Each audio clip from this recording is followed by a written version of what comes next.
is up, theology nerds? This is Trip, and you're listening to Homebrewed Christianity. Since the year of 2008, we've been bringing you interviews with some of the best scholars in the academy, getting that wisdom right out of the ivory tower and into your earbuds. And today, we're getting cosmological. That's right.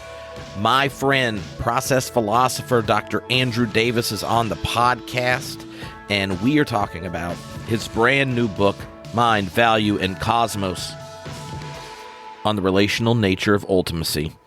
Yeah, that's what I'm talking about. In the conversation, we end up talking about what it means for human beings to be a part of nature, what's entailed in an event of experience, why someone would do metaphysics, how mind and value are related, why Whitehead thought God was necessary, what is cosmological piety, why process people problematize the concept of religion, and that's just a little bit of what we talk about. It's a bunch of fun. I hope you enjoy it. And before we jump into this episode, I want to tell you two quick things. Number one, we are about to launch our brand new online class. Yes, a pop-up learning community with two of my friends, Brian McLaren and Diana Butler-Bass. All you have to do to join us is go to ohgodwhatnow.net. There, you will be able to sign up.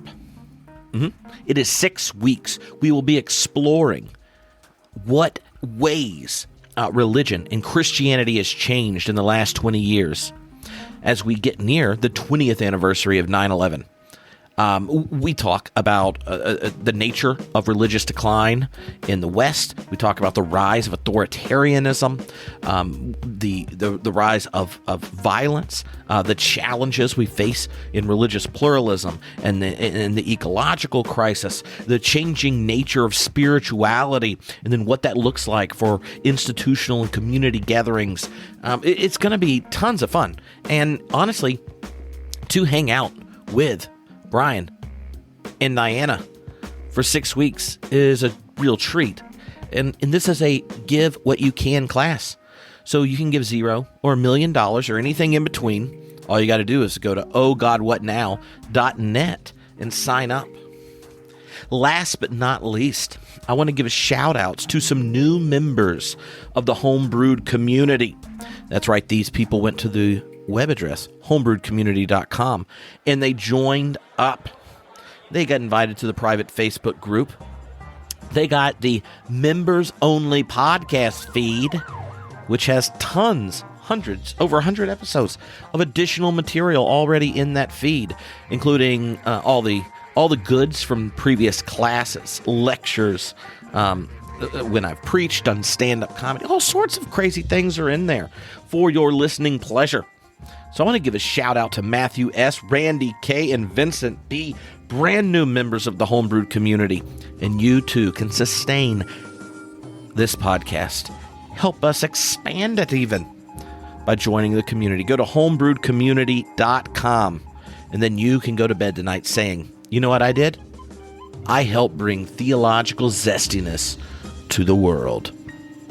I should have added an echo. World. All right, Smoochy Boochies, enjoy this conversation. And share the brew.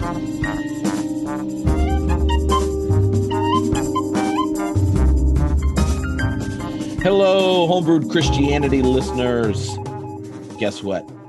My friend Andrew Davis is here. He's the program director at the Center for Process Studies and high-quality process philosopher, theologian, and the author of Mind, Value, and Cosmos on the relational nature of ultimacy, which, let's just say they should make sure their library has it, because there's no paperback out yet. It's one of those doozies. But if you are a listener with a large expense account and want to get a high quality metaphysical text, then this is the book for you.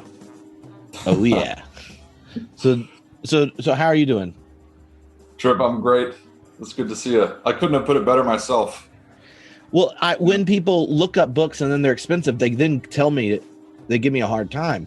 But most people's libraries, if you ask for a book, they'll go get it. And so I've decided to try to remind people, just ask for the book. Like, if you're strategic, you can usually find it for free in some way. Oh, there are ways of doing that. I was trying to advocate for them getting you an additional cell at a library.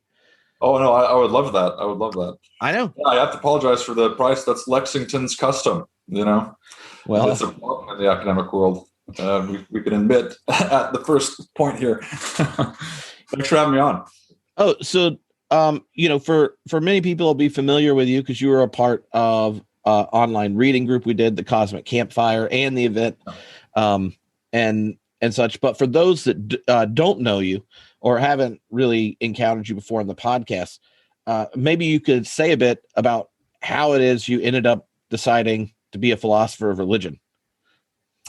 Perfect. Yeah, I mean, that's a great question of origins. I think, and I've sort of communicated this in some sense before, but I've always had this nagging sense that there's something to be known of the world that isn't immediately known. Right. That's one way of saying that. I'd love to ask questions. I just love to pepper the universe with questions and sort of see, if you want, shoot arrows into the sky and see what falls down. I didn't know you could actually do that professionally until early on in college, when these sort of revelations of questions about the universe actually emerged. And I figured out I have sort of a knack for it, kind of a talent for it. I love to mentor people, not only in asking the questions, but actually endeavor the questions myself in some rigor. So they call that a philosopher, and that's what I am. I can't deny it anymore. Yeah, and before you shared a bit how you're coming to resonate in a sense with the larger process relational framework. That you had those big cosmic questions, and you also had the personal struggle with the problem of evil and things. But as someone who has come and published and works in the research of just process studies in general, are there, like, what are the different pathways or like starting points or the different questions that you think, if you're asking this question, here's the intuition that a process perspective would kind of pull you towards? Sure. Or lure you towards. Right. So people can enter, it's a good way of putting it, the different sort of pathways, if you want. I would probably say that, look, people have entered the process world because they are fundamentally scientifically inclined. Right? This is a perspective on the world that is not in the least shunned what we can know of the sciences, right? This endeavor, if you want, for truth. So there's the rational value that's at the base of scientific inquiry. Like Whitehead has this great statement, for example, where he said, without judgments of value, science cannot even begin. It's this great sense of our scientific pursuit of truth assumes this deep value that we intuitively feel. Right? He even calls it an instinctive faith that there's something about the order of things that we can not only intuit in actually existing, since we are a manifestation of order, but also say something much more deeply about if we're patient and listen, if you want, to human experience. So I guess the scientific path would be one. Another would be people find their way into process thought through questions of ethics and questions of value. And there's different shades of that, of course. The value of scientific inquiry. There's the question of ethical value of, how do we make sense of this stubborn intuition that things are categorized in terms of better and worse, right? So this is one way to put it. Whitehead lists better and worse, these notions, as having an ultimate standing in our daily lives. A lot of people are going to disagree with that because it's controversial, but if you follow those intuitions enough of better and worse, you end up in a philosophical sphere. I mean, what sort of universe is it where we feel the weight of is and ought and their chasm, if you want, right? Hume's famed guillotine. Okay, another shade of that I'd say is aesthetic value. And this is where Whitehead found the most intrigue, if you want, is that we also are stubbornly concerned with beauty and with art and with creativity. In the sense, if you want, Whitehead calls it aesthetic value. And one way he puts it, people overlook this quote a lot. He asks this question, where should philosophy start? He says, well, you could start with, if you want, a scientific domain. You could start with a very scientific domain. You could start with theology. But he says, I think we should start with that domain of human experience called aesthetic theory. And he has this great quote where he says, evidently, the data of aesthetic experience, what does he say? He says, evidently it discloses the very meaning of things. Oh, it's such a great statement. Like, what the heck does that mean? That value, in some sense, is an entry point into thinking about our standing in the universe, that we're, in some sense, stubbornly concerned with it, even realizations of it, right? Mm-hmm. This is sort of a topic I got into in my recent work. But so, I mean, that's at least three, right? They're the ethical, the scientific, the aesthetic, and the rational. We could add more to that. Mine has been through all three of them combined mm-hmm. and entangled, frankly. Yeah, and in some sense, there's the kind of public discourse where all three show up. So like the ethical thing, like figuring out like what is good, what is a good life, how do you like deal with different big ethical quandaries and such like that. But then there's the ethical predicament for people within particular traditions that there are different kinds of ethical challenges, because you hold not just a desire for the good life and a good community, but that the world is the fruit of a good God.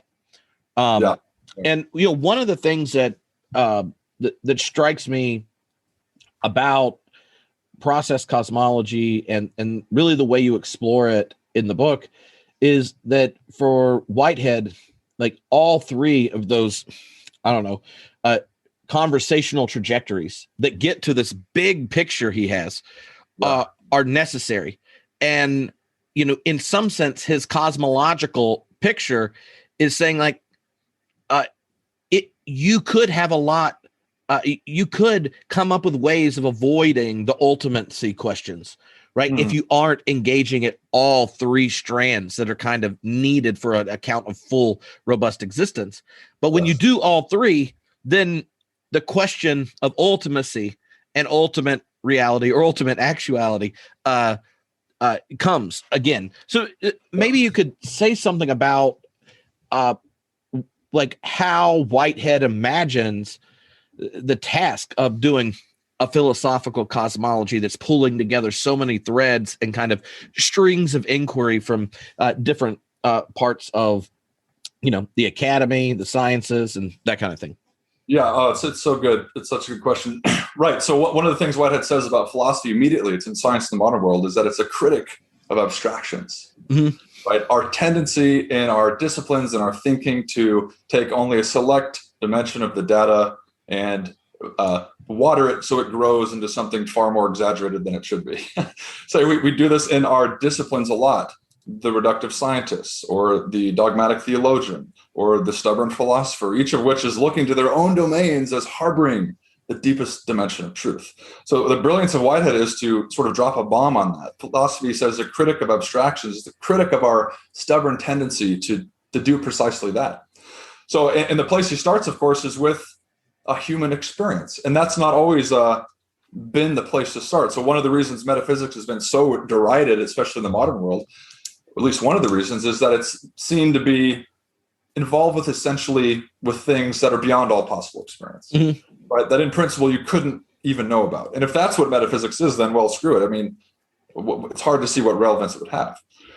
But Whitehead insists that metaphysics has to do with developing a scheme of thought, concepts, notions, ideas that are able to interpret the totality of human experience. Experience in every dimension. I mean, you kind of hinted at that he, invites us to start with phenomenology with, the whole experiencing self. And you subtly dismissed what most people think you're doing when you do metaphysics. I just think it's important to emphasize, right? Like if metaphysics is talking, this is going to be snarky, but talking about shit you don't get to talk about if you just pay attention to physics and company, right? Like the metaphysics should be like what you squeeze out of this fine-tuned rational reflection. Like, can we squeeze something out of it and then just say a little bit more? And then you critique all metaphysics because it's just trying to squeeze something out of something where we have real knowledge. And Whitehead is just problematizing it because the scientific knowledge it begins with the abstraction that the scientific method does. Like it's abstracting from your own experience of the world, right, where the scientific happens. It abstracts the knower from the data itself. Like one of the things that you kind of you said in this, like sweetly just sweeping on by. I think it's important for people to get Whitehead's criticism of how philosophy normally functions and the way metaphysics rides bareback on a minimalist physics. That's just not what he's doing. Right. So thank you. That's so important. So let me put it a different way. I mean, why even focus on human experience, right? Mm-hmm. One of the questions we discussed in the recent process intensive at Claremont School of Theology was, is focusing on human experience anthropocentric, naively so, or anthropomorphic? Some have wanted to make that sort of critique of, well, let's begin with analyzing our own experience. And I say, absolutely not. It's not for Whitehead. It's not for any of us, at least if we do it in a sophisticated way. So what is it based in? It's based in the claim that human beings are part of nature.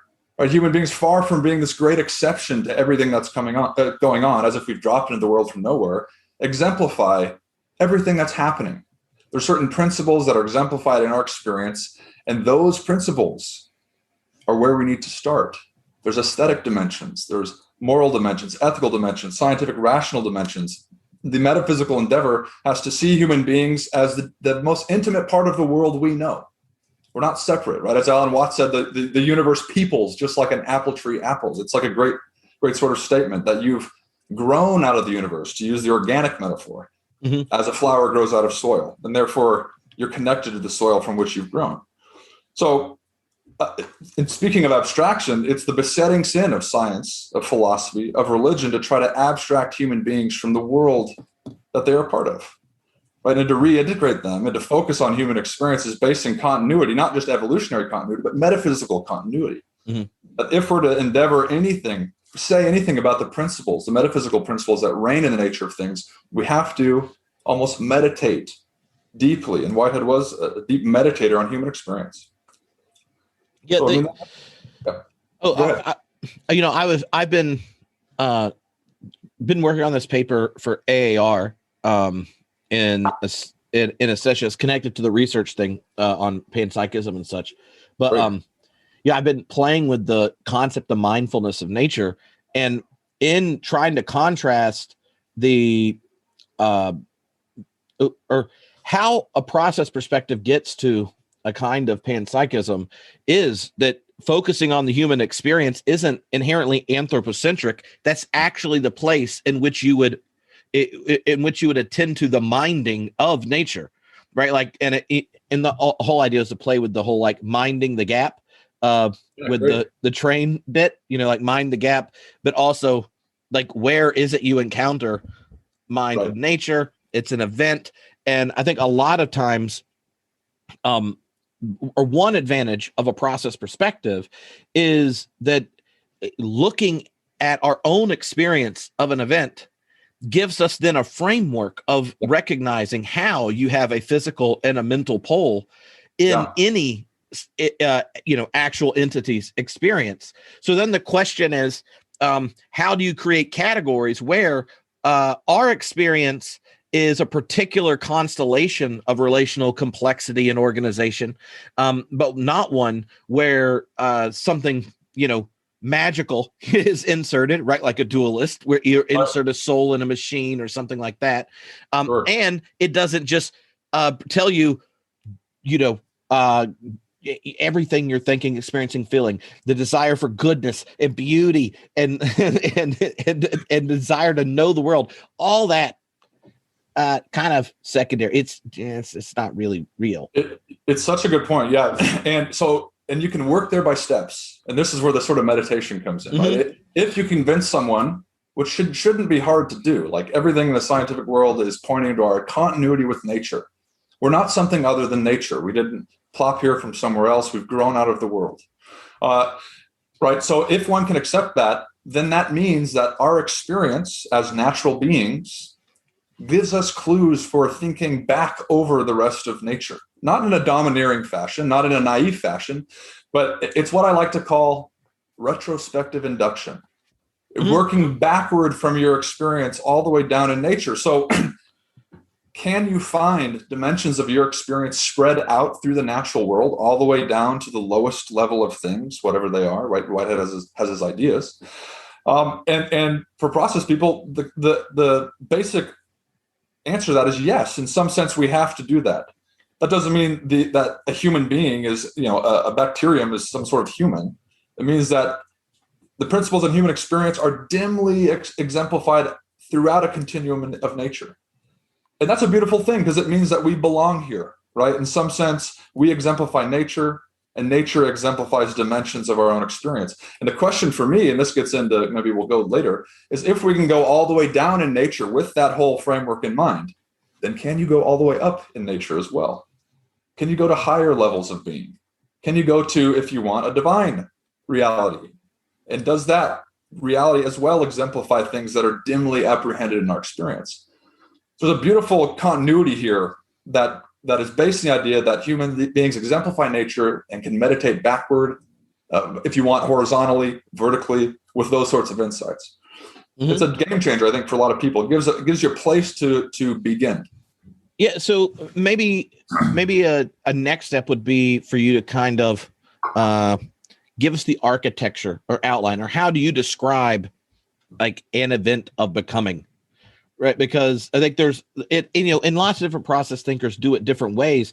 But like, how do you describe it? And then we can kind of, build, in a sense, build out from there. Yeah. Okay. Well, that's a hard question. You're right. Everybody sort of describes it differently. Well, for Whitehead, right, the fundamental level of reality below which you cannot go is a spark of experiential process. I like the language of sort of spark, right? And that in this emergence, in this becoming, something is given from the past. There's an objective datum that the event, and you think of our own experience, in every moment, our previous moment is pushing in a sense, to try to determine or influence our present moment, right? The past is a real objective factor pushing on the present. There's a sense in which we, in this process, accept or reject what the past is giving us, right? Certain memories, certain dimensions of our past that we accept willingly, and others we say we would rather not incorporate that in our experience. And in the same sense, there's an element, so that, if you want, is the physical pole, the influence of the past that's trying to imprint our present in every moment. At the same time, there is this lure of the future, the sense of an unforeseeable novelty or future where live possibilities are there. Or in the becoming of ourselves, again, think of each moment, we have the ability to choose among alternative options. Not any option, but our experience is presented with a limited range of possibilities that are actually possible for us. And so for Whitehead, at least, each event navigates this inheritance of the past, the reception in the present of how you feel out what the past is giving, how you feel what the future is offering, and then a decision, which collapses options into something actual. So I think the imaginative quest is, can we see our own experience in that way? I think it's really helpful to see that. The sense of time, of past, present, and future, this passing continuum, is all pervasive in our experience. And so Whitehead reasons backward again, saying that the event is itself an emergence, a concrescence, right, a becoming concrete, where past is given, data is received, and future is chosen all in one sort of process. Mm-hmm. That's one way to describe it. People will do it differently, no doubt, but I think that's at least a helpful beginning point. So how's that? What do you think? No, I think that's helpful because it captures that, unlike some metaphysical pictures of the world, temporality is at the very heart of it. So in every moment of becoming, there's the objective data, or like what is being physically prehended. Right. The past comes, you don't get to change it.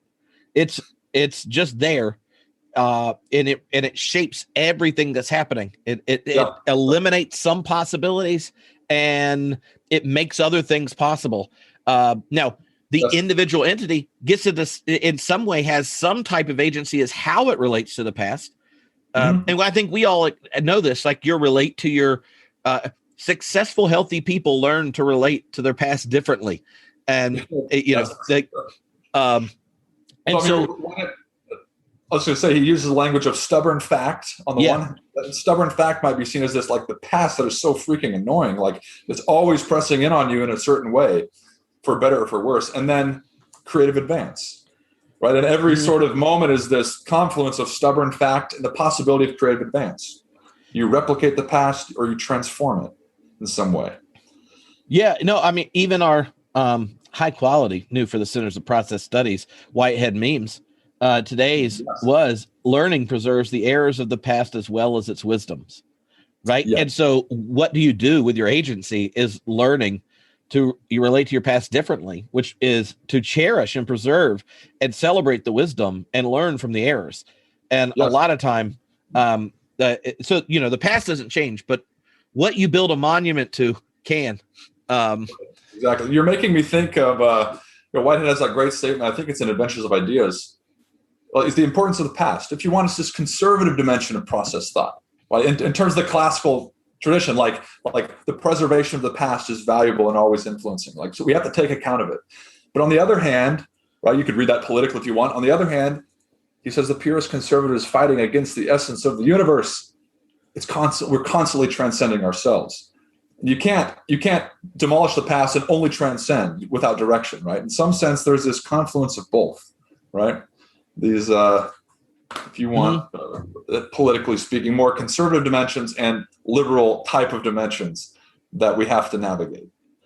People don't like that, though, because, I mean, we don't have to go to politics, but they aren't totally divided categories, right? Just like the world is not either mind or matter, but for Whitehead, a stubborn confluence of both. And I think it's important here that actually means there no static maintenance really is possible. Yeah. And neither is perfection, right? Because perfection is always this thing you arrive at. So every moment of becoming, in some sense, and on different, values you're looking at, is either decay or advance, right? So the past is there. It shapes what's possible. But you also have that question of possibility, the future, right? And one of the things that I find so striking about your book is the way you attend to the question of possibilities and how the future is coming. But the question is, do you relate to it, or do you evaluate the possibilities? And once we recognize that it's part of being an actual entity is relating to the spectrum of possibilities, be it a single cell organism avoiding, death and toxins, or, seeking to spend time with someone that lifts you up and encourages you. Like there's all these different ways, you respond to them, but that the principle of possibility is connected to the entity's decision and contribution to the moment and the valuation of possibilities. It's like in that dynamism of those three moments, the past, present, and the future, that's like the engine of thinking about value and the ultimate and beauty. It's so well put, man. I was talking about your book. Yeah, so that you liked me talking about your book. I love it. I'm glad you read it. Part 3 in the book is called Riddles of the Possible. And I mean, I have been really consumed and interested in the problem, the question of possibility for a while, but yeah, I mean, you can speak about it in human experience and cosmological experience if you want. Not that we want to make a huge distinction between those two again, but you mentioned we have possibilities flooding our experience all the time, and they're relevant to our experience. This is something Whitehead problematizes, okay? Because there are, even if we are not in the world, right? Your possibility was or is. Your possibility, in a deep sense, prefigures your reality, right? So, and we could go to the Platonic discussion, all this, but in some sense, possibilities are part of those stubborn furniture of the ontological consideration, right, of what there is. And the reason it's so fantastic is because they're not actual. They're real. In some sense, I think we have to say that, but they're not actual, right? Tom Hosinski says you can't take a possibility for a walk. You can't lick it or something, right? These things are abstract in a sense, and we need to do something with them. And now a universe that is static has one answer to that, right? But Whitehead's universe is a universe of becoming, where novelty is constantly being injected into the universe. We don't really know how yet, but a universe of creative advance is doing new things, which means new possibilities are being actualized that are relevant to each emerging occasion. So, I mean, one philosophical question is like, where are they? If you want, you can use the question of location. Like, where are the infinitude of possibilities that our existence and universe presuppose? But somebody could deny they exist if they want, but Whitehead says, careful, even the three dimensions of space, or the fourth dimension of time, this spatio-temporal continuum is an absurd limitation on infinite abstract possibility. I mean, why only three dimensions? But in some sense, we need a limiting factor. We need to know how it is they can exist in the soil of one's ontology, how it is they're present and effective and relevant.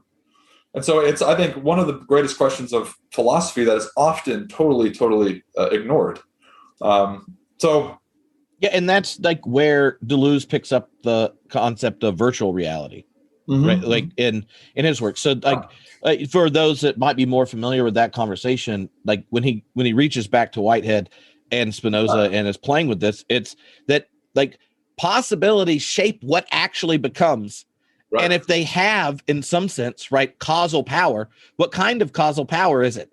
It's a mental type of mental causal power, but the mentality is not of something the actual entity is inheriting from the past when it's happening. It's something it's attending to, in a sense. And then anyway, I find that question, I've always I've been struck by the question of around possibility and thought that the thickness or that you give to it was extremely helpful, because there's just so many times I think in contemporary philosophy where the question of possibility gets dismissed because it already entails a kind of deep commitment to mentality. And so possibility is just one of those things Descartes, Plato, and people were obsessed with that make no sense. And then the philosopher or scientist that dismisses possibility tears up when they hold their baby. Right. Yeah, they dismiss it while inevitably assuming it. Right. Which is sorry, that's a tough thing to do. And like not just Descartes and others, but all throughout the history of philosophy. I mean, this question is if you want, it's the question of abstracta, of inconcreta, of ideational reality. What is the status of this domain of existence that's not actual existence, right? It's non-being, it's not being. But in saying it's non-being, it's not nothingness, right? So this is this stubborn sort of distinctions. I should say, at least for some viewers, they're not just, for Whitehead at least, it calls them eternal objects. They're not just Platonic forms in the classical sense, right? Right. I mean, people argue about whether Plato had a consistent rendering of these forms. They're more like, and Whitehead gets to this in a long paragraph, they're more like what Plato would have affirmed if he were advanced by 20 centuries of science and philosophy, right? Something along those lines. So they're not reified. They're not independent in a deep sense. They're not any more real than, say, a shadowy world, which dimly reflects them. For Whitehead, because the universe is a universe of process, these possibilities somehow are flowing into the world like fluid every moment. They're forms of process. And if we cannot escape that fact, we have to make sense of it metaphysically. So how do we begin to sort of do that? So, I mean, for me, and let me just say something a little bit, back up for a moment. You also associated possibilities with value, right? That if anything ever would be in the future, it has a certain, it's not a vacuous would be. Mm-hmm. It's a would be that has a certain, character to it, a certain axiological character, if you want. And this is get back to this notion of better and worse, that whatever can be has a certain character, potentially of better and worse. So possibilities, if you want, it's a controversial thing, are necessarily value-laden, right? So both possibility and value begin to come into the conversation. Mm-hmm. And if you don't think it's the case, again, we have to start with our experience. Why do we actualize or pursue some possibilities over others? Because we deem them worthwhile. Is that the way, in some sense, working backward, working vertically, horizontally? Is that way the universe is working in some sense? Can total universal scenarios at any one moment be more valuable or less valuable? I think Whitehead is willing to ask that question and willing to answer it. And the other sources I've used, Keith Ward, John Leslie, We don't necessarily have to go into them. They would say, yes, that value in some sense and possibility have to be in the soil of one's ontology. You don't have to make sense of them in the way they do, right? You talked about mind as well. That's controversial. But that you have to do something with them, it seems to be a given in the whole Western history of philosophical thought. Yeah, and for podcast listeners, like Keith Ward's been on a bunch of times, so yeah, I think people will be familiar with him and Whitehead, but I don't. I'm trying to think of. I don't think Leslie comes up in. So it might be completely new. So if you want to say just like a bit about the kind of the intersection of those three thinkers and how you use them to kind of build out this questions around mind and value in the cosmos. Yeah, perfect. Awesome. Yeah. So certainly, Keith Ward's a friend, and I've listened to all his discussions on your podcast. Whitehead obviously is central to Homebrewed. Many of your listeners will not know of John Leslie, and they should. The philosophical minded among you, they should really, I would say, buy his books, study him. He is one of the most curious and rigorous and difficult and fun philosophers that's still living. I was pleased to at least correspond with both Ward and Leslie throughout the evolution of the project. So, and the reason I brought these three thinkers together, one is that they speak highly and also critique one another. Obviously Whitehead's not doing that since he's in the ground, as it were, but they do so on different sort of levels. So what I like about all three of them is that each of them, the constellation of these notions of mind, of value, of possibility, of actuality, of God and the world, all come together with these different emphases, distinctions, priorities. So I can say just a little bit about that. And the reason it's important is because all throughout the history of philosophical thought, the place of mind, the place of value has always been there at a fundamental level in a deep way, right? And I don't want to overstress that. What I mean is, like, if anybody's going to take an intro philosophy course, and Ward stresses this a lot, virtually all of the thinkers you're going to study accepted that mind and value have a standing of ultimacy in the nature of things. But saying that, so it's what I call the axionoetic tradition, right? Axia from Greek meaning worth or value, and noetikos, also Greek meaning mind or mental activity. This tradition, this axionoetic tradition where mind and value have this ultimate standing. What's ambiguous, though, in the tradition is how they relate to one another, is in the sense which has priority, if you want, or which we should elevate or deem more important than the other. So to speak to that just briefly, Keith Ward is one who, for many years, has spoken to the idealist vision of life, where mind is fundamental in the universe, and for him, this is a divine mind. And for him, mind is the presupposed context in which speaking of value makes sense. Now, to jump to John Leslie, Leslie is a Platonic philosopher, an extreme Platonic philosopher, who says that value is in control. Right? He calls them ethical requirements or needs that are really there in the nature of things. And if we're to make sense of the universe's existence, if we are to make sense of God's existence, conceived in terms of a divine mind, we are to look to the fact that it's good that they should exist. Now, that's totally challenging. It's like, how can an ethical need or requirement do anything? And Leslie's making this extreme claim where in contrast to Ward, in a deep sense, that value is the context to make sense of mind. And so both of them come at Ward the perspective of mind towards value, Leslie from the perspective of value towards mind. And where Whitehead enters the discussion is his emphasis on relationality. And what I do largely in the book is problematize one-sided renderings of a unilateral direction, if you want, from value to mind on Leslie's side, from mind to value on Ward's. Now, both of them realize you have to make sense of mind and value together in a deep way, but that Whitehead's relationality helps us make sense of how value and mind are mutually reinforcing. The language he uses is mutual immanence. Yeah. And that the mutual immanence of mind and value is a clue into not only why the universe should exist, but even why God should exist. I know that's like a huge, massive claim, but look, sorry, I'm a philosopher. Like, we get to make these claims, not in a dogmatic sense, but we're trying to make sense. How do we make sense if there's objective value in the universe, right? One way to do that is by associating it directly with mind and mental activity. How do we make sense of a mind existing? One way to do it is to say it's good that it should exist. So Leslie has an abstract emphasis. Ward has an actual or concrete emphasis.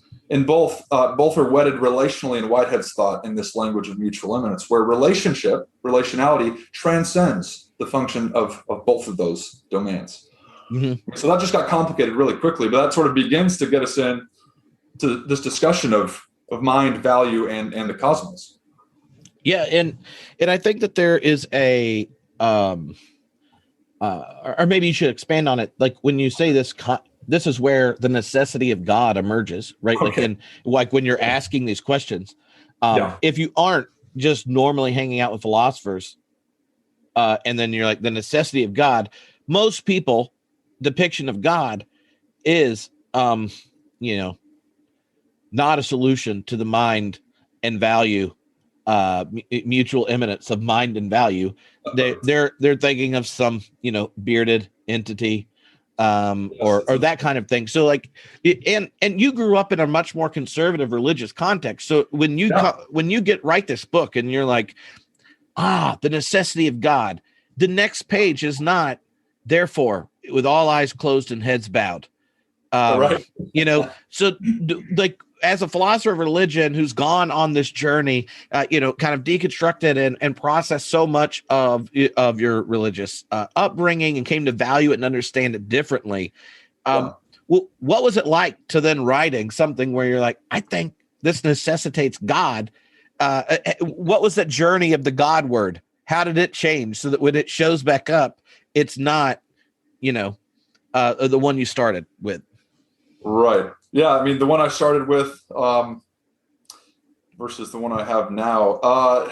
Right. So there's many years of reading and thinking in between and experiencing. I mean, it's a tough question, man, to answer. But I mean, if right. So I'm not at all interested to affirm some beard in the sky. And at the best of the tradition, even the classical tradition, never even thought of God that way. So like, that's more of a popular cultural understanding. Unfortunately, that's the understanding that a lot of people get, right, from the pulpit and or in Christian elementary and high school, like myself. And that's partly the case because we have young minds and we have only certain images we can associate with it. So, well, and a lot of critics of God, right? Yes. Even if certain parts of the academy hears you say something like, "Oh, well, the mutual immanence of mind and value," this is an argument for the necessity of God. Like they're gonna be like, he's in California, he's probably on drugs, right? They probably saw that I was associated with the psychedelic conference. Yeah. Yeah. Well, I mean, there's many dimensions of the academy that are simply not impressive to me. But so look, I would say is that people. If you have to see how God has been portrayed in some sense throughout the Western intellectual tradition. And again, if you start with Plato, you could go before Plato if you want, but let's start with Plato and Aristotle and work our way up. There's key bold points, those bold point figures that people would study in an intro class. All of them affirmed something like the reality of mind in the universe. All of them affirmed a place for that and also a place for something like value, real value. And the discussion surrounding God's existence has been myriad, but one of the interesting claims the tradition has made is that if God exists, God exists necessarily, meaning God cannot not exist, right? So again, God doesn't come into being. If you're interested in a God that comes into being, you're not talking about the God the tradition has talked about. You're talking about the necessary foundation of the universe. And one of the reasons, or one of the ways the tradition has made sense of that is to speak of goodness. Is to speak of perfection. And it's not just like the Dawkins questions like, well, if God created us, what created God? It's more like, what is the foundation of divine necessity? If something cannot not be, and it's the foundation for existence, what is the nature of that cannot not be? The tradition has not said it's power necessarily. Okay, Calvin might. They haven't said it's brute fact. They haven't said it's pure mystery. I mean, obviously it's a mystery. But they said there's something about the nature of goodness or perfection that deems something worthy of existing. And so value at the very origins of the philosophical tradition, the very origins of theological mind has been a way in some sense of making sense why there's anything at all and potentially why God exists. I mean, Plato talked about the good, which is, although beyond being, bestows being on all things. Like it's such an interesting, fascinating idea. The question is, if that good is in the universe and we can experience it in some sense, what context do you make sense of it with? Is there a free-floating good ideal just sitting out there somewhere in a void? Or is mind necessarily wedded to the concept of value or goodness? And we already talked about possibility, but this is another element of it. If possibilities can't be eradicated from your metaphysical soil and they seem to be necessarily wedded to values, what context do you make sense of possibilities with? So the framework of mind becomes an interpretive explanatory context. Now, where the mutual immanence factor comes in is helpful because Leslie makes the very controversial claim that ethical requirements, the good, ethical needs by themselves are creatively effective. Now, this is not a position that's intuitive. Many people would push back and say, well, how can abstract needs do anything, right? Mm-hmm. To be abstract in some sense is to be causally inert. So like 2 + 2 is 4, but it doesn't put $4 in your pocket just by that fact, right? What is required usually is some sort of agency. So let me just go a bit further, and then I'll have you respond a little bit. Is that one way of making sense of God's existence, eternal necessary existence, is for Leslie the fact that it's an infinitely valuable, right, and that its ethical need procures its existence infinitely. My problem is to say again, how do ethical needs do anything? They can do anything if their medium is mentality in some sense, right? So that mind is the context in which value makes sense as an effective explanatory means. To the flip side, the value helps mind as well because mind without value has no reason whatsoever, right? Does God exist as a mind without reason, for brute fact? It's really problematic if you point to a God that has no reason for existence, and yet that thing is the explanatory principle that you have in your cosmology. Okay, so value offers to mind a reason, an explanation. Mind offers to value its creative efficacy. Only in the mutual immanence of both, arguably, do you have an insight into, a vague, dark glassed insight into the necessity of God. Obviously, this is not easy stuff, and I'm not making any dogmatic claims, but I'm playing with the tradition and certain problems that have emerged. And one of them is the mystery of divine necessity. Yeah, and I think one of the things even connected to that for Whitehead is how, he kind of recame to God. He in his philosophical engagement with contemporary science, that question of the valuation of possibilities, the question of the cosmic picture being one of growing complexity and depth and things, like it led to like the need for what is it, where the origin of values that then are in a sense incarnated in each entity come from. Nice. And that his answer was, this is kind of what Plato and at company use God. Like in the West, this is what God refers to if you ask the super nerds. Like you don't ask people engaged in idolatrous anthropocentric imagery, but if you ask like the super nerds, this is the God conversation. And I think that is, I think that so much of the resistance to God talk in the academy and at large is connected to gods that suck and aren't worthy of the title. And then the process perspective, I think, is a unique kind of postmodernism because it usually gets called constructive postmodernism. Right. But because once you acknowledge the kind of demand, right, for mentality and value, like once that's the case, then so much of traditional postmodernism, the deconstructive moves, are deconstructing this thin slice of human experience that is entailed by this rather reductive picture, right? Like where social constructivism, the nature of language, logocentrism, all those things have internalized a kind of metaphysical closure and thinness that constructive postmodernism is resisting. And there are obviously non-theist versions of a kind of, there are non-theist versions of process philosophy. That's right. But but also just other type, like new materialism. There's a bunch of different ways in which the immanent plane gets a depth dimension that it doesn't have before. But like, do you want to say something about that, about how this kind of constructive postmodern philosophical project reshapes then a lot of the dominant conversations that would hit the mute button once someone said the G word? Right. So, that's a great question. So deconstructive postmodern thinking, this is not my expertise by any means, but tends to, like, as you said, reduce certain domains that seem stubborn in our experience. Concerns for truth, concerns for meta-narrative, concerns for overall pursuits of coherence, right? And it's totally valid in the sense that we need to deconstruct and be careful of how we're reifying our basic perspectives of the world. So there's an element of deconstruction that's so necessary and so important. But to deconstruct, and this works for the spiritual journey as well. Like we sort of talked about this with the How I Found God book. You don't just stay purely in the deconstructive mode and then think life is tolerable and or livable in that way. Right. So we have a certain age of, especially after this year, there's a nihilistic bent that is based in certain, if you want, barbaric, reductive claims about the universe.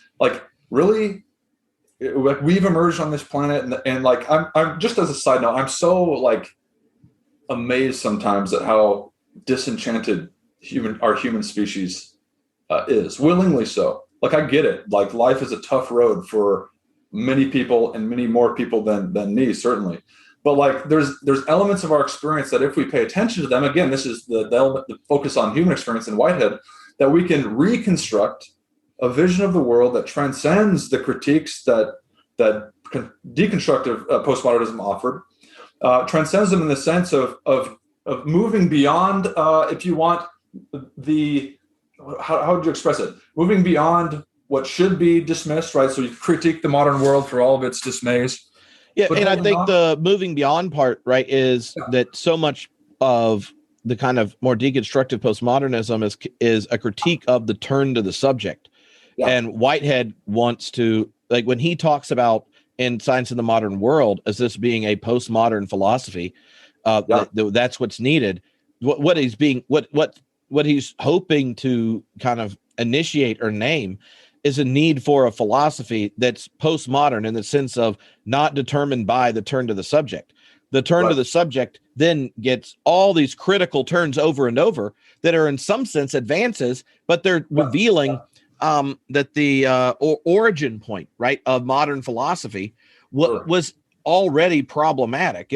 That's why I was I like the image of it just being a slice of human experience. But if that's all you acknowledge and build the world out from it, then it needs to be pulled down, because the turn to the subject was a poor turn, right?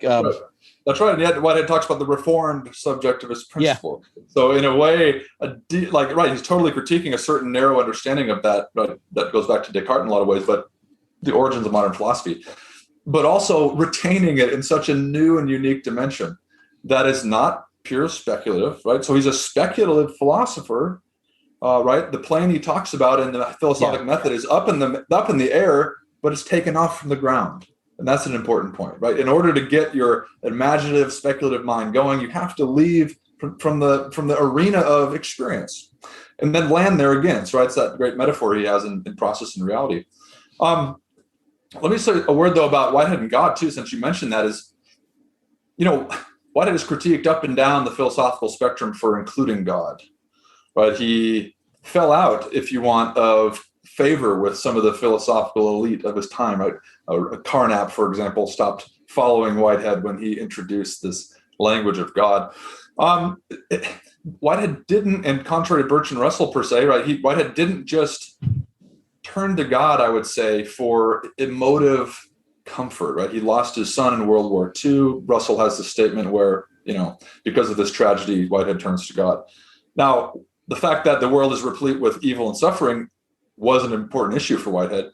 But in the philosophical scene, he turns to God because, as you said, and as he communicated to A.H. Johnson, he belonged, right? Now that's the language of male pronoun, whatever. The obviously we're not speaking of some guy in the sky, right? But that he wanted to show that God belonged in the sense that there are there are real questions to which the philosophical tradition pointed to something that should, in some sense, be there. It plays an important and necessary function on rational grounds, on philosophical grounds, not just on sort of existential or spiritual grounds. Even though once you have a vision of God that has a philosophical function for the world, you also face the question of religious dimensions, right? So you can't always just separate the God of religion from the God of philosophers. But I don't think it was Whitehead's intention to do so, even though God plays an essential function. So he came there rationally and philosophically, and not because of some lack in a deep sense. And that's an important part of the discussion. And the debate, of course, for Whitehead without God people is, can those functions be played by other features of a process universe so that God is not needed? Well, Whitehead didn't think so. If he did, I think he would have brought that in. But I would say that there is a sense that the concept of God in Whitehead, it handles so many of the normal critiques of a classical Western concept of God differently, that it's a lot more successful to just never acknowledge it handles them differently and engage how it does and just dismiss the concept God, which happens a lot. And then I get why people in the academy, if they aren't personally invested in it, are just like, can't we get all the cool parts without saying the word God? Because it's it makes things socially awkward. Yeah. All right. Well, just a statement on that. That last point, can't we get along without the word God? Well, Karl Rahner didn't think so, but let's imagine for a second that we can. Rahner's stuff is so good on that. Whitehead in his later writings stopped using the term in a robust way. Mm-hmm. And that I think is significant, right? Because maybe he intuited that, as long as he keeps, because we have such an image that comes to our mind when we hear the term God, like it's totally problematic, that's true. And he used it anyway for a while, but in his later works, Adventures of Ideas, the essay Immortality, elsewhere, he talks about more the function that God plays, the eros of the universe. Yeah. And this element of persuasiveness, of ideals entering human experience. So, process thought refuses to say that that there are not dimensions of reality that require something that the tradition has seemed to call God. You can call it something different. The question is, I think, what are they presenting in terms of God? Well, they are critiquing the classical tradition in a big way. Like, people are right to say that if God is completely and utterly omnipotent, omniscient, and fully good, that seems to pose a really big problem of evil. It's the number one reason, as you know, that people reject God. Yeah. And why shouldn't they? Okay, but there's not one understanding of God. And to think that one classical vision of God has been demolished, therefore atheism, or at least agnosticism, is the best next step, is just impulsive. And sorry, it just is. Some people have to do more research, they have to do more thinking about it. So I don't want to sound sort of mean there, but I'm tired of easy dismissals of God, and it's like, haha, reductive material world with no value, and and we're here for no reason whatsoever. It's really that's a very slight perspective of the modern world against a massive flow of a philosophical tradition that says contrary things, in terms of value. Well, I don't know, Andrew. Don't you recognize that that actually is the crescendo moment of all human history, is to the perspective that all the other ones are completely wrong at raising questions of the ultimate? And I just don't, you should recognize that. Yeah, it's so absurd and hilarious. So part of it, I think, is we need to be, and I need to be always as well. I'm not saying I've arrived. We need to be more informed about the different strains of our philosophical traditions. If somebody wants to take the concept of God seriously, you don't take its weakest form. You got to go to the depth. And if you do that, you're going to find yourself in a real interesting space where real questions are live and real existential quandaries are real. It's so much a part of our experience. The fact that the idea has risen in human experience is itself really interesting. Right? Again, the universe has produced us. We're the type of beings we're homo quaerens. We're questioning beings in this universe that allows questions to be asked. And to easily dismiss it is to like wipe away the horizon, like in Nietzsche's famous parable. It's like God is dead, and he's like, oh shit, like who gave us the authority to wipe away the horizon? Where are we spinning? Backward, sideward, forward, as if though in an infinite nothing. It's like the concept of God, the place of God is a significant place or a significant role. So it's not easy to be, shouldn't be so easily dismissed. I'm gonna let you jump in, but processing is a way of approaching that. Maybe we'll get to that. Yeah. So, do you want to talk about the kind of question the world raises for you, right? Because I think one of the other elements in the book, and when you look at the philosophical tradition in a big sense, both cross-culturally and historically, the reality of the world itself is a question that a lot of the more dominant philosophical positions presently have a hard time hearing in nice, in a thick way. Totally. So, right. So the question and problem, if you want, of the world's existence, right? People are going to debate if it's a problem. But let me quote Griffin again, because Griffin, we did this before we started, but Griffin gives me this nice little jab. He writes an endorsement for the book, David Ray Griffin, and says, it's an excellent example of old-fashioned metaphysics, and then a parenthetical comment, that is not a slam, but a compliment. So I realize that philosophy in its modern trending form doesn't like asking necessarily those kinds of questions. But I don't really care. Like, right. So I, in a sense, I love the old-fashioned metaphysics, but there's no reason you can't do old-fashioned metaphysics in terms of questions with new metaphysical lenses. The question is, what sort of lens? So the question of the world's existence can be framed very deeply, ontologically, if you want. And the ontological question would be, why in the world, is there anything rather than absolutely nothing, right? It's this ontological question that's been there throughout the tradition. Heidegger, right, called it the fundamental question of philosophy. Many, like Schopenhauer, I think, called it the pendulum which keeps the clock of metaphysics working. And even Bergson too, in different ways. He says, I want to know why the world exists.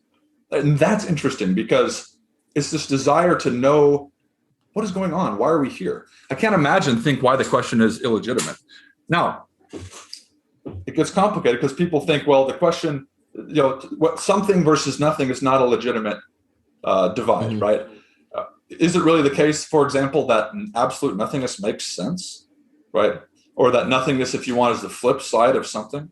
So some have critiqued the ontological question, saying it's an illegitimate question because it assumes this false dichotomy, something or nothing. And this is principally, I think, why Whitehead didn't ever ask the ontological question. It's a static question. Is nothingness, absolute nothingness, really the flip side of being? And if we're talking about necessary realities, right, values and possibilities, absolute nothingness is an absolute impossibility, right? As soon as you admit something necessary, it doesn't have to be God. As soon as anybody admits something necessary, absolute nothingness is impossible. So the way Whitehead frames it, and this is another subset, if you want, of the question, is with the cosmological question. So it's not simply why there is anything, at all, but why our particular something. It's the question of contingency, of order.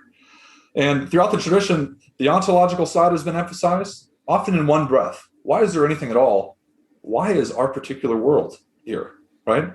Mm-hmm. And the interesting thing, people argue about priorities or which question's more important, but it's, I think, revealing to say that the ontological question can only be asked in a cosmological context.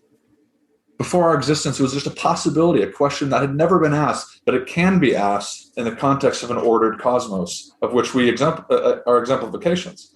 So, in some sense, we have to offer an answer. And Whitehead says, you don't happen to have a world which accidentally exhibits an order. There is a world because there is a more fundamental order.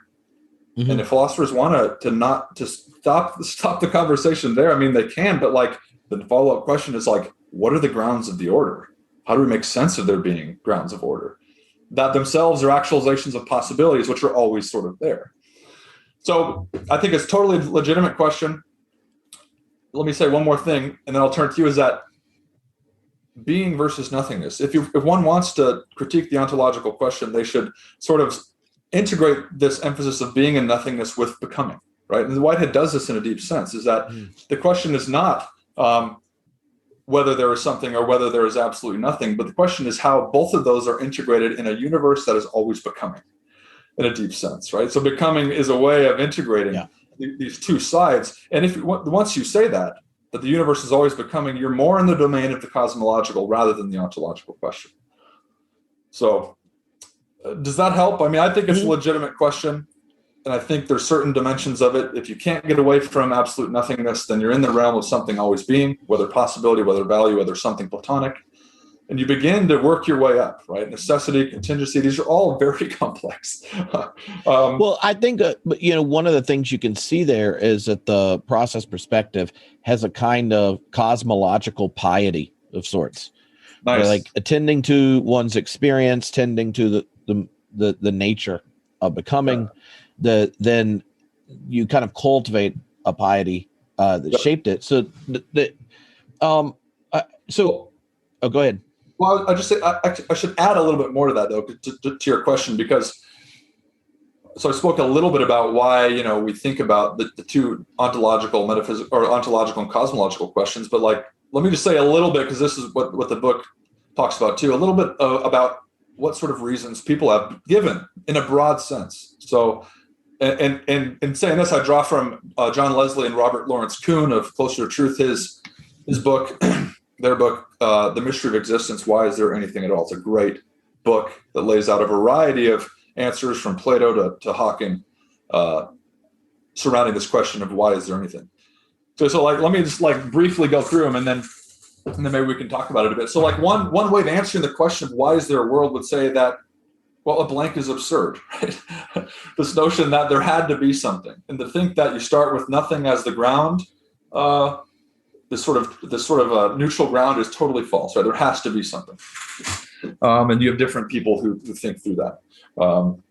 Right, David Lewis, for example, the cosmologist, says, "What is it there had to be? Well, everything that is possible is actual, but not in our world," right? It's just extreme, even the Greek gods, right? So it's one extreme sense. So one answer is there had to be something. Right? Another would be, that it's just a sort of brute fact, right? There is no reason. It just is. Now, people can hold to that, if they want, but the problem is, as Michael Hellner put it, a brute fact is also a brutal fact, because it shuts down questions, shuts down the rational inquiry to push forward for sort of answers. Okay, another one, we'll go through 5 real quick. How about chance, right?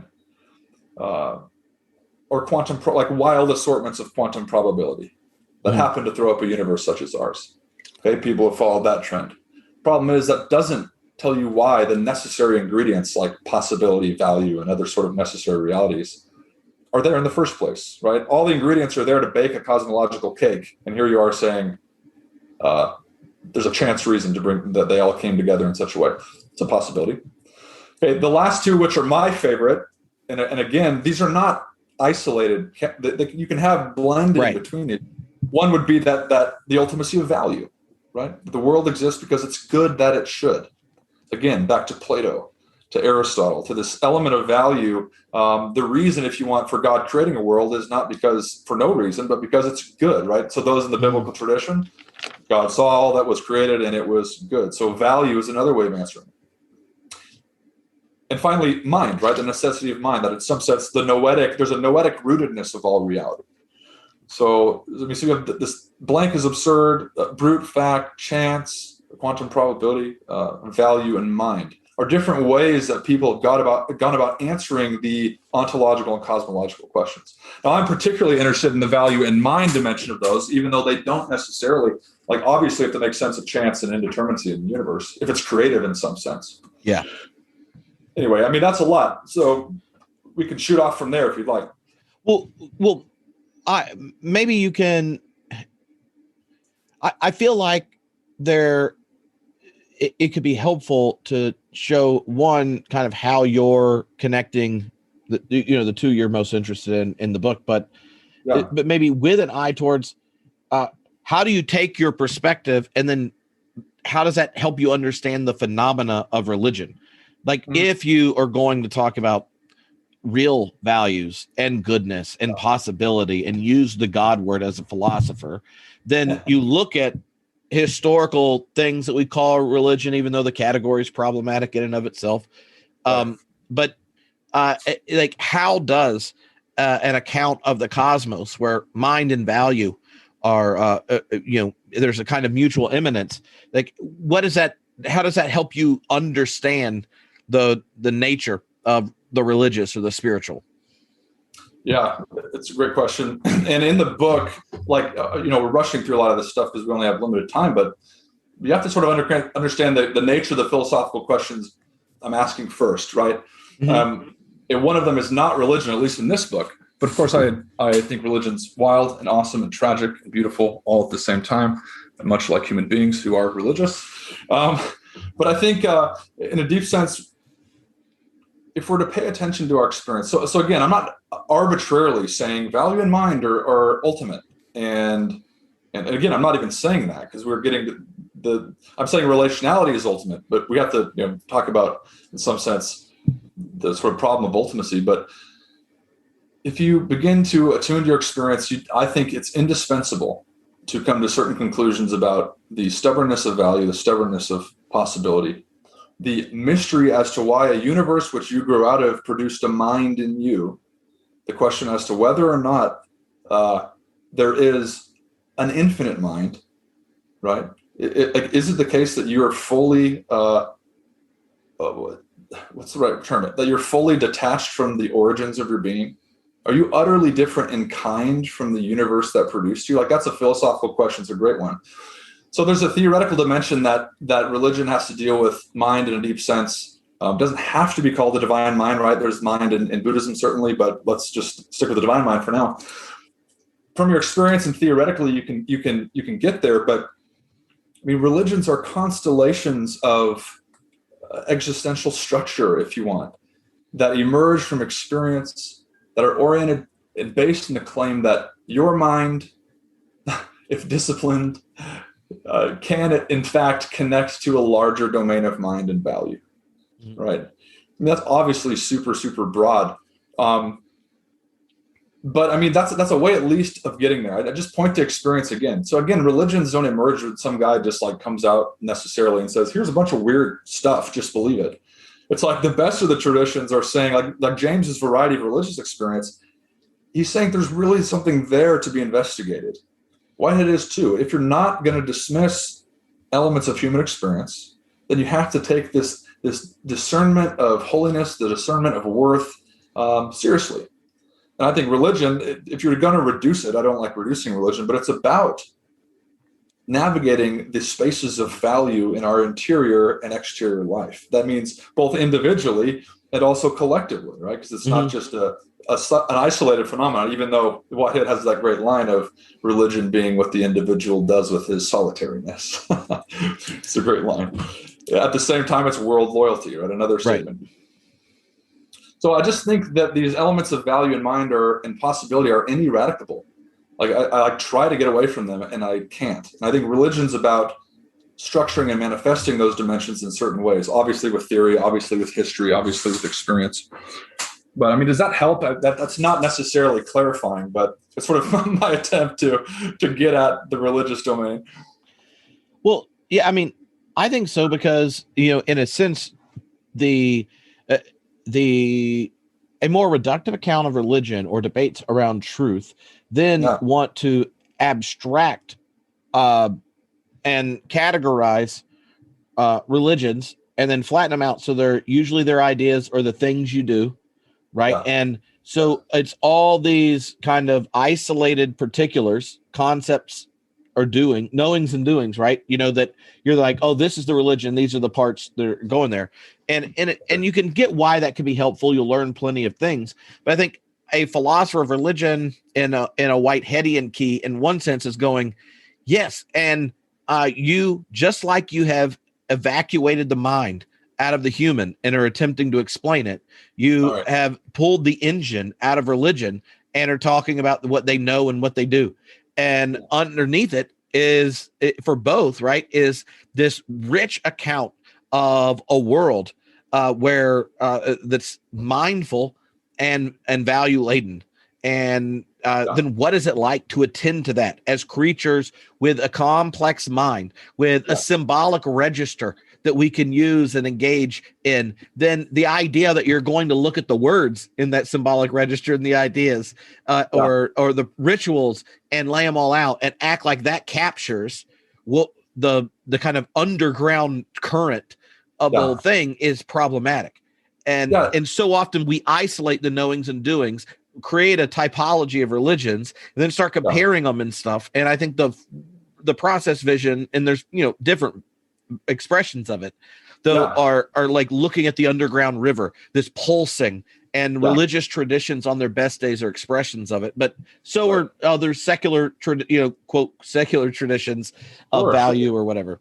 But like, let me come back on what you're saying, because I love John Haught's work on this. We should emphasize for the process world and for considering the significance of religion cosmologically, like, you have to face the fact that the cosmos is unfinished, right? So this notion that the universe is up to something. Like, I don't care who you are, but you may have different qualms about it, but the universe is up to something. Obviously, it produced us, and religion, in a very positive sense, has been one of the most interesting phenomenons to emerge. Like, think of the axial age, right?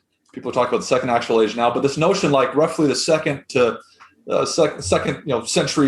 BCE to the roughly 8th century AD, right, to use the old before coming here, that the universe is unfinished. And Haught talks about the evolution of the universe, the evolution of human beings, human psyche, this emergence around the world at roughly this couple hundred years of deeper interiority, of deeper concern for value, of deeper concern for the nature of reality. Like, that's significant. So the emergence of religion is not a lack. And Whitehead would say this too. It emerges out of a creative dimension of the human spirit to seek for more, right? And we are that species that does seek for more. Like, it's so wild in a deep sense. So all I mean to say is the unfinished nature of the universe, the fact that religion is emerging and bears witness to a deeper emerging evolutionary interiority, is totally significant. And so it's hard to treat religion, like you're talking about, in these totally static categories when the cosmos itself is deeply evolutionary. Why should we treat religion any different than the cosmos out of which it was birthed? It is moving, it is developing, and we can all point to the horrors of religion. We can point to the horrors of any so-called secular religion as well. But the fact that it's ongoing and unfinished is significant. The fact that it's arisen at all is significant, rather than insignificant. I mean, again, people are going to combat that, but the element of unfinished universe has to be included. Yeah. I regularly Haught's work a bit. I mean, would you agree with that, or do you think? Yeah. I had him on the podcast 3 or 4 years ago to talk about the big history book he did. I tried to get him to come to this astrobiology conference, but alas, he stopped traveling, at least for now. Yeah, but that, for a lot of our university disciplines are telling the outside story of the universe. You could tell big history, but there's also an inside story, and just like the outside story, where you go from, quantum fluctuation and a vacuum Big Bang in 13.8 billion years to, deep aesthetic experiences humans have and the horrors of all that kind of stuff. The inside story, there's a correlative inside story. And religion has played, and it's like a defining element of it. It's like the actual transformations, all that kind of stuff. It's like the idea that you succeed by coming up with an external account that evacuates and puts all the internal stories under erasure is not winning. Right. And let's draw that back to where we began, which was philosophy as a critic of abstractions. Mm-hmm. You want to view only half the universe in a certain way, right, you're missing the whole other side of things. So like to only focus on the exterior interpretation of religion or a variety of subject matter in human experience, like you're missing the most important part. So we have to critique that tendency. Like we have to abstract to think coherently, like as a part of philosophy, but to then believe what we have abstracted to be only the case is the fallacy of misplaced concreteness, as Whitehead puts it, right? Everything you care about in life is on the interior dimension, right, rather than this exterior dimension. So it's like hard to seriously reduce human beings to serious. It's like the whole idea of substance was which Whitehead's philosophy is combating against, is this externally related inert sort of dimensions that frame the structure of reality. And he's saying the inside dimension goes all the way down in nature too. And religion, to connect it to Haught, it speaks to the development of the interior dimension in a certain way. Like stubborn fact that we have to put up with, this interior domain of human life. Things could be far less interesting than they are. And the fact that they're not is like a philosophical problem. So anyway. Yeah. Well, maybe as we wrap up, I think it would be good for you to tell people some of the upcoming projects and stuff you're working on at the Center for Process Studies and things, and where to go to connect and think. I mean, you mentioned the astrobiology conference. Oh, right. Who doesn't love some aliens? Aliens are awesome. Yeah, well, I would love everybody to keep in touch with me. So andrewmdavis.info is where you can reach me if you want to. I try to keep a lot of what we're doing updated on there. Let me talk a little bit about publications for a second. We have some great edited volumes coming out. I'm editing these with Andrew Schwartz, the executive director, and then Maria Teresa Teixeira. One is called Process Cosmology, New Integrations in Science and Philosophy. It's going to be some 400 pages. It's going to be great, awesome text. Okay, that's coming through Palgrave. It should be out, I hope, in 2022, I think. Maybe sooner. We'll see. Okay, it's an excellent spectrum of philosophical positions that are indebted to process thought and thinking about cosmological issues. There's dimensions of experience and reality, too. So we have John Buchanan, Lenny Gibson, who are talking about the role of psychedelic experience and how we can interpret that. So we've recently been making inroads into that discussion, which has been interesting. I also have a chapter on Whiteheadian cosmotheology that talks about commonalities between human and extraterrestrial life and why that's potentially an interesting question. Since I mentioned that, let me say one more text. First, one more is called Nature and Process, Organic Proposals in Philosophy, Science, and Religion, or Philosophy, Society, and Religion, rather. And that's through Process Century Press. So both of those are coming out in the coming months. Both have emerged from the 2017 International Whitehead Conference in the Azores, Portugal. Were you there, Trip, for that? No. Man, yeah, I would have loved to be there too. Anyhow, let me say something about upcoming December conference for everyone. This is in the works. I've been building a conference with my colleagues at the Center for Process Studies called Astrobiology, Exophilosophy, and Cosmic Religion. And the purpose of this conference is to look at the value of process philosophy, process theology for the ever-growing discussions of astrobiology. Okay, what is astrobiology? Well, it's that endeavor which asks about the role of life beyond Earth, the impact of discovery. To sum it up, aliens if you want, but there's nicer terms we can use like extraterrestrials. So we have 18 scholars who are coming in person, hopefully, assuming the world doesn't shut down again, who are going to be discussing the relevance of Whiteheadian style thought, Bergson, Teilhard, etc., to the question of alien intelligence, whether microbial, whether more advanced. And so we're going to be putting up a website in August. I can keep Trip updated on that, man. And just a lot going on. Okay, we could name more, but feel free to stay in touch. I'd love to see some of you guys there. It's going to be a relatively small conference, but we do have open plenary lectures that are going to be happening over the 2 days. So I will be happy to keep you updated on that. More information to come. Excellent. Well, yeah. I've enjoyed getting to hang out with you on the internet. Man, it's been too long. We got to do this again soon. Yes. I got personal projects I can mention too, but for anybody who is interested in the How I Found God book, stay tuned. There's another iteration of that style that's coming your way from my personal projects. And they need to check out your YouTube channel because you've been posting look like snippets from lectures tackling individual questions that a lot of people ask about process thought and such. Yeah, and those emerged from the recent Process Summer Intensive at Claremont School of Theology, which I taught with Dr. John Gill and Karen Baker Fletcher. It was a great time. They're in a playlist. If you go to Andrew M. Davis, just as a YouTube channel, you can find them in order as a playlist. If you call it a quick overview of Whitehead's process philosophy. Mm-hmm. I hope it was helpful for some people, so I hope it might be for the homebrewed community as well. I mean, I enjoyed it while I was on the toilet, you know. You know, you can enjoy it wherever you are. I saw it pop up, and I thought, I can't pay attention to this if I'm in the house and the kids are talking to me, so I'll just stay in here. And turned it on double speed and just you talk to me. So yeah, and I talk a little bit, you know, to get to the religious question again, more in those lectures, the PowerPoint lectures, obviously given the past year, but about the religious dimension and whether Whitehead's God is religiously approachable, what some of the reasons or positive transformations this style of thinking has for us.